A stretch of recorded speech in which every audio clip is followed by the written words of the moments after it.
Retensi konten teman-teman rendah. Ini cara rahasia susun konten pakai framework Hives agar penonton betah nonton sampai habis. So, seperti apa detailnya? Yuk langsung aja kita bahas ya. Oke, jadi inilah yang dimaksud dengan framework Hives. Nah, di sini ada penjelasannya. Framework Hives adalah sebuah kerangka kerja atau struktur yang dipopulerkan oleh Ali Abdaal untuk membantu para konten kreator pemula menyusun konten video yang menarik, informatif, dan juga profesional tanpa harus bingung mulainya dari mana gitu ya.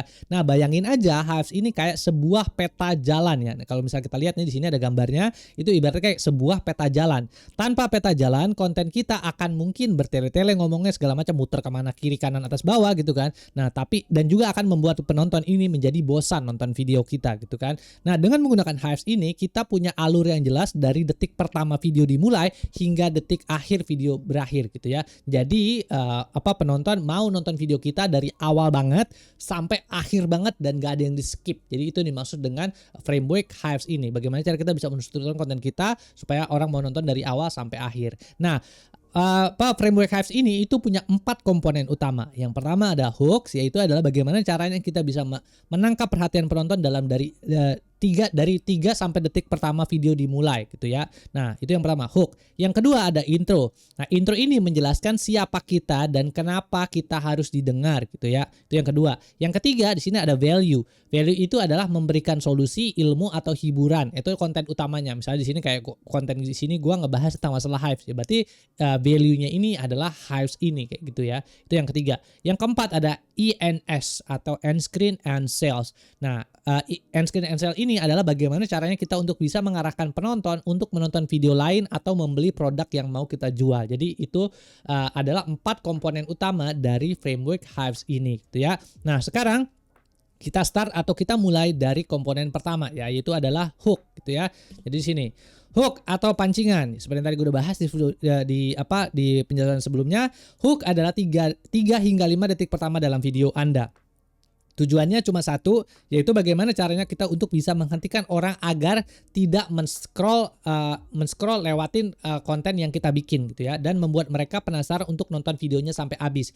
Misalnya contohnya kayak di awal video gitu kan, tadi gue bilang di 3 detik pertama di video gue bilang kayak retensi konten teman-teman rendah. Ini cara rahasia susun konten pakai framework Hives agar penonton betah nonton sampai habis. Nah, itu yang dimaksud dengan hook ya. Jadi bagaimana caranya kita bisa gitu kan menunjukkan isi value dari video ini apa, lalu kemudian supaya penonton jadi tertarik dan mau nonton video kita dari balik lagi ya, menonton video kita seterusnya gitu ya. Kalau bisa dari awal sampai habis gitu. Itu dimaksud dengan hook atau pancingan ya. Lalu kemudian Ali Abdaal sebagai penemu konten structure Hives ini, itu dia menggunakan teknik yang langsung menjanjikan hasil atau solusi di awal video. Sama aja sama kayak gue jelasin di ini kan gitu. Jadi dia kasih problem dan solusinya langsung di awal video 3 detik pertama gitu. Nah, di sini ada beberapa poin-poin lagi di hook ini. Itu apa yang dimaksud dengan hook, yaitu pernyataan atau visual yang sangat menarik di awal video. Itu yang pertama. Yang kedua ada mengapa ini penting di dunia media sosial yang cepat. Jika kita tidak menarik perhatian dari awal, penonton akan langsung pindah ke video lain. Jadi pastikan jadi di 3 detik pertama video kita dimulai, pastikan adalah kita sudah menjabarkan video ini tentang apa, problemnya apa, solusi yang mau kita selesaikan apa. Jadi itu harus sangat jelas di awal video. Itu yang kedua ya. Ketiga adalah cara membuatnya adalah langsung ke inti masalah atau hasil yang diinginkan penonton ya. Jadi pada saat kita udah ngomong gitu kan di 3 detik pertama hooknya apa segala macam, langsung kasih value lagi. Kayak sama gue yang ngejelasin tentang kayak gini kan, Hives, langsung gue ngomong apa segala macam, langsung gue kasih frameworknya itu ini namanya Hives kayak gitu kan. Nah, gue habis itu langsung gue jabarin lagi secara detail. Nih sekarang kan teman-teman itu dari mulai hooknya segala macam, intro, values dan seterusnya kayak gitu ya. Jadi kayak gitu caranya. Jadi ada yang disebut dengan namanya adalah speed to value. Bagaimana caranya kita bisa memberikan value secepat-cepatnya ke orang supaya orang-orang itu mau nonton video kita dari awal banget sampai habis gitu, sampai benar dan nggak ada yang di skip. Itu caranya gitu ya. Jadi speed to value, nggak perlu muter-muter jelasin segala macam, langsung aja value gitu ya, supaya orang mau nonton sampai habis. Habis itu berikutnya sini ada yang namanya adalah contoh hook yang ala-ala Ali Abdaal. Ya misalnya contohnya di sini ya. Dalam video ini saya akan menunjukkan bagaimana Anda bisa menjadi lebih percaya diri dalam dengan 3 langkah sederhana. Misalnya kayak begitu. Dia selalu bilang kayak begitu. Nah, jadi orang jelas gitu kan. Ini si Ali Abdaal tuh mau ngebahas apa. Jadi kita sangat tahu tontonan yang kita mau tonton apa dan juga dapat value-nya dari situ apa kayak gitu. Jelas. Lalu kemudian di sini ada tipsnya untuk para pemula gitu ya. Ada 3 cara mudah untuk membuat hook untuk para pemula. Yang pertama, kita bisa menggunakan pertanyaan menohok. Misalnya, ini cara kerjanya adalah untuk memancing audiens untuk menjawab dalam hati. Misalnya, pernah ngerasa nggak meskipun kita udah tidur 8 jam tapi apa nih? Tapi kita masih ngantuk misalnya. Tapi gitu kan udah tidur 8 jam gitu kan. Tapi kayak kita masih ngerasa kelelahan, kecapean gitu kan. Nah, kayak gitu. Jadi kita bisa menggunakan pertanyaan-pertanyaan menohok yang modelnya kayak begitu. Itu yang pertama, itu kalau mau bikin hook. Yang kedua adalah hasil yang wah, yang menunjukkan hasil akhir yang diinginkan audiens. Misalnya ya, ini adalah cara saya nurunin berat badan saya 5 kg hanya dengan jalan kaki dalam waktu 5 menit. Nah, itu akan jadi satu konten yang sangat menarik. Nurunin 5 kg cuma dengan jalan kaki dalam jangka waktu 5 menit. Gimana caranya? Lu turun gunung. Ya kan, turun gunung kan berat banget tuh. Ya bisa aja gitu kan. Tapi gimana caranya? Nah, itu akan jadi konten yang sangat amat menarik. Jadi hasil yang wah, kita bisa bikin konten atau hook yang begitu supaya orang jadi tertarik. Itu yang kedua. Yang ketiga adalah menghancurkan mitos. Itu memberitahu hal yang berlawanan dengan kepercayaan umum. Ya, misalnya ya, berhenti bangun jam 5 pagi kalau teman-teman semua pengen produktif. Jadi caranya adalah kayak begitu. Kita bisa bilang kayak begitu. Kan kalau misalnya orang-orang kan taunya kan kalau misalnya kita mau produktif kan kita harus bangun sepagi mungkin kan. Nah, sekarang kita balik prosesnya. Daripada kita bilang lu bangun jam 5 pagi untuk bisa produktif, dibalik. Jangan bangun jam 5 pagi kalau lu mau produktif. Nah, orang kan akan makin bertanya nih, anjir, terus ternyata gue udah bangun jam 5 pagi nih kayak gini. Terus gue masa salah sih? Terus menurut dia apa sih, kayak gimana sih? Nah, orang-orang jadi mau nonton videonya sampai habis kalau misalnya kayak gitu ya. Kalau gitu hooknya, orang-orang nonton videonya sampai habis. Oke, terus ini sebenarnya hook ini udah gue bahas secara detail di channel gue secara lengkap ya. Jadi gue udah bahas ada 5 kategori hook yang paling utama. Ada challenge hook, curiosity hook, negative hook, problem solving hook, dan ada storytelling hook. Dibuat teman-teman yang udah nonton gitu kan. Nah, gue pengen sedikit voting nih. Menurut teman-teman, di antara kelima hook ini, yang bagus, yang teman-teman sering pakai itu yang mana gitu. Atau mungkin nggak pakai 5-5-nya, atau teman-teman itu menggunakan hook basic yang bentuk kayak gini, kayak pertanyaan menohok, hasil yang wah, atau menghancurkan mitos kayak gitu ya. Atau teman-teman pakai yang ini. Yang mana yang teman-teman pakai mungkin bisa komentar di kolom komentar di bawah ya, biar kita sama-sama belajar dan biar kita sama-sama tahu. Oke? Jadi itu. Lalu kemudian berikutnya itu adalah komponen pertama. Yang komponen kedua adalah berikutnya, namanya adalah intro ya. Jadi sini penjelasannya, setelah kamu berhasil menangkap atensi penonton dengan menggunakan hook yang keren gitu tadi gue bilang, gue kasih contoh. Nah, sekarang saatnya memperkenalkan diri kita, tapi inget ya, jangan terlalu lama menceritakan sejarah hidup kita. Intinya adalah penonton pengen tahu siapa kita dan kenapa kita harus dan kenapa penonton harus dengerin apa yang mau kita ceritain kayak gitu ya.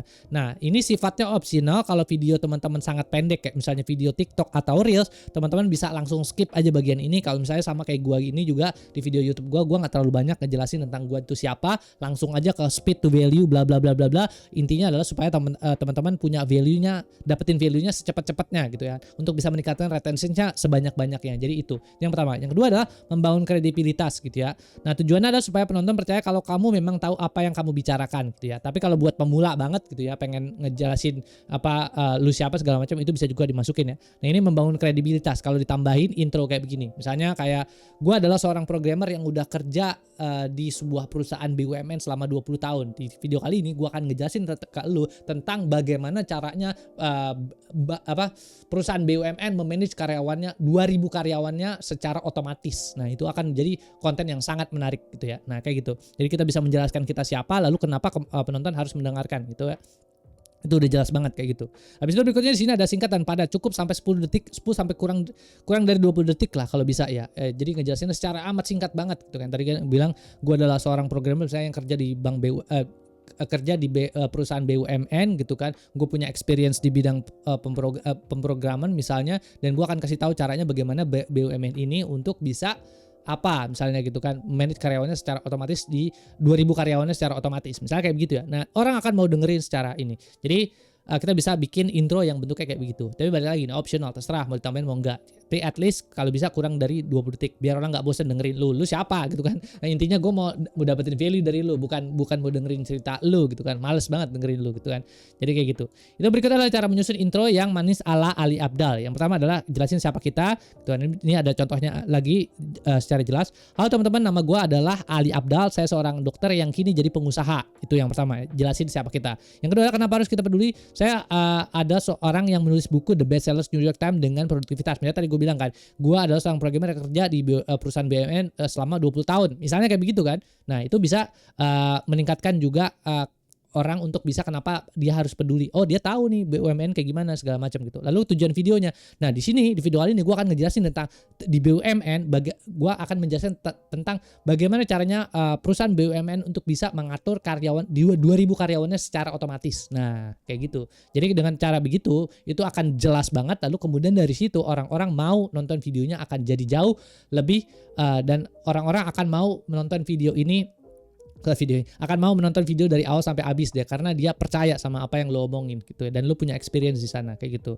Nah, ini sedikit pertanyaan lagi gitu kan, siapa aku gitu kan. Nah, coba bayangin kalau misalnya kita sedang bikin video tentang hobi gitu atau favorit teman-teman. Nah, kira-kira bagaimana kalimat perkenalan singkat teman-teman yang akan bikin orang langsung percaya ke teman-teman. Balik lagi, ini adalah exercise aja kalau teman-teman pengen jadi seorang content creator yang bagus gitu kan. Balik lagi, gue juga sama-sama masih belajar gitu ya, tulis draft pendek aja di dalam kolom komentar di bawah supaya kita bisa sama-sama belajar gitu kan. Oh, ini gue pakai caranya begini. Nanti kalau misalnya ada yang komentar lagi, oh enggak, gue cara begini, kita jadi bisa saling belajar. Jadi gunakan kolom komentar di bawah untuk bisa saling diskusi sama satu sama lainnya. Oke, terus habis itu berikutnya di sini kita masuk ke dalam value atau nilai utama ini ya. Jadi di sini ini adalah hidangan utama dari video kamu. Setelah penonton tertarik dengan hook yang mengenalmu dengan hook dan mengenalmu lewat intro, sekarang saatnya kamu memberikan apa yang mereka cari. Jadi misalnya contoh di sini ada Ali Abdal. Ali Abdal selalu menekankan bahwa value haruslah bermanfaat, mudah dicerna dan tidak membosankan. Nah, ini sebenarnya gue udah pernah gue bahas di video sebelumnya ya. Ada satu tools AI yang namanya ada The Content Alchemist. Bagaimana caranya kita bisa membuat sebuah konten yang punya value, yang mudah dicerna, tidak membosankan dan juga sangat bermanfaat. Kita bisa kasih topik apapun dan dia akan bikinin kita konten yang ini tadi ya, 3 kata kunci utama ya, bisa kayak begitu secara otomatis, kita nggak perlu pusing segala macam. Nah, kalau teman-teman tarik, nanti gua akan taruh link di deskripsi bawah soal The Content Alchemist ini supaya teman-teman juga bisa belajar dan juga bisa nge-generate konten yang mudah dicerna, bermanfaat dan juga ya nggak bosenin gitu ya. Habis itu berikutnya di sini ada namanya juga ini ada beberapa poin-poin utamanya. Yang pertama adalah pecah menjadi beberapa poin-poin gitu, 3-5 poin kunci agar penonton sudah mengingatnya.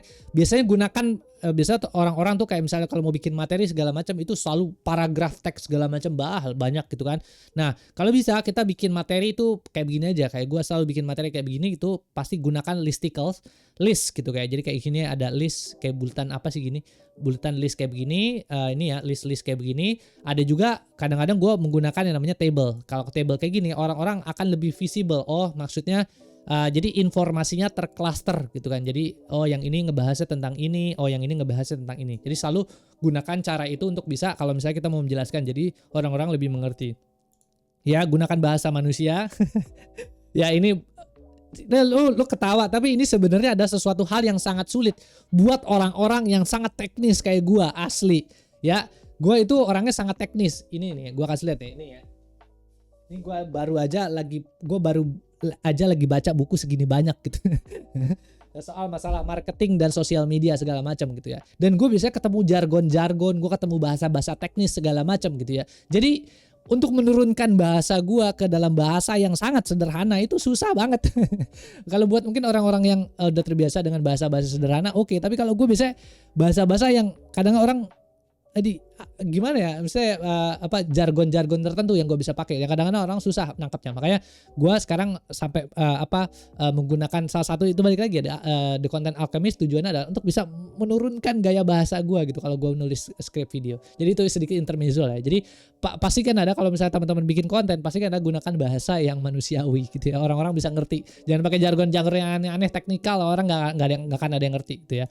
Oke, itu yang kedua. Lalu berikan langkah nyata atau actionable step. Ini udah pasti ya. Jadi kalau bisa bisa kita bikin suatu video segala macam, pastikan kasih actionable step. Oh ini teorinya begini, caranya begini gitu kan. Oh ini teorinya begini, ini contohnya. Oh ini caranya begini gitu kan. Lalu untuk membangun habitnya caranya begini. Ya kayak gitu, selalu pastikan ada actionable stepnya. Lalu berikutnya di sini cara memberi nilai yang maksimal. Yang pertama adalah melakukan simplifikasi terhadap apa yang mau kita sampaikan. Jadi membuat how to meet menjadi terasa sangat mudah. Ini susahnya setengah mati asli. Jadi kalau lu ada suatu topik atau suatu konsep tertentu, membuat sesuatu hal menjadi sangat sederhana, itu susahnya setengah mati asli ya.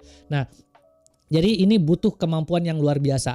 Ini ada dua perbedaannya. Apa perbedaan orang pintar sama orang jenius? Kalau orang pintar itu pintar, dia paham apa yang suatu konsep itu dengan cepat, tapi dia nggak bisa ngejelasin. Kalau orang jenius, dia paham, ngerti, dan dia bisa membuat itu menjadi sederhana sehingga kalau dia ngobrol sama anak TK bisa ngerti apa yang dijelasin. Ini lu bilang simplifikasi kayak gini susah banget asli. Ini butuh lu harus belajar secara detail bagaimana cara lu bisa melakukan simplifikasi terhadap suatu topik tertentu kayak gitu ya. Jadi belajarlah lebih banyak ya untuk bisa mensimplifikasi suatu konten. Habis itu yang kedua, kita bisa menggunakan yang namanya adalah analogi. Gue selalu menggunakan gue selalu bercerita berdasarkan analogi, contoh segala macamnya untuk bisa membuat orang jadi lebih paham. Selalu kayak gitu. Yang kedua adalah transparansi, menunjukkan proses di balik layar bahkan kegagalan. Jadi nggak ada orang di dunia ini yang perfect, jadi tunjukin aja gue gagal segala macam kayak gini ya, tunjukin aja, tapi kan kita tetap berproses segala macam. Nah itu akan menjadi sangat-sangat lebih menarik gitu kan, dibandingin sama kalau tiba-tiba kita terus perfect segala macam, nggak ada cacatnya segala macam kayak gitu. Itu cara memberikan nilai yang maksimal kepada para penonton yang kita sebagai seorang content creator. Itu V atau value. Lalu kemudian di sini ada yang terakhir, komponen keempat adalah ENS atau end screen and sales page. Nah, setelah penonton puas mendapatkan ilmu dari video kita, jangan biarkan mereka pergi begitu saja. Pastikan bahwa kamu harus memberi mereka petunjuk atau peta jalan kemana lagi mereka harus berjalan. Nah, kita bisa memberikan dua cara ya. Pada saat di akhir video kita bisa memberikan dua cara. Yang pertama, kita bisa kasih end screen atau layar akhir. Tujuannya adalah untuk menjaga penonton tetap di platform kamu, Nah, ini Ali Abdal sering melakukan ini. Kalau kamu biasanya dia bilangnya gini ya. Kalau kamu suka video ini, kamu bakal suka video juga. Kamu juga bakal suka video yang ini karena di video ini gua ngejelasin tentang A, B, C, D, E, F, G. Kayak gitu ya. Jadi kita bisa bikin di akhir video ini kita bisa melakukan end screening, ngomong ya. Itu yang pertama. Yang kedua, kita bisa juga melakukan namanya adalah sales pitch. Kalau kita jualan suatu produk segala macam, kita bisa melakukan penawaran.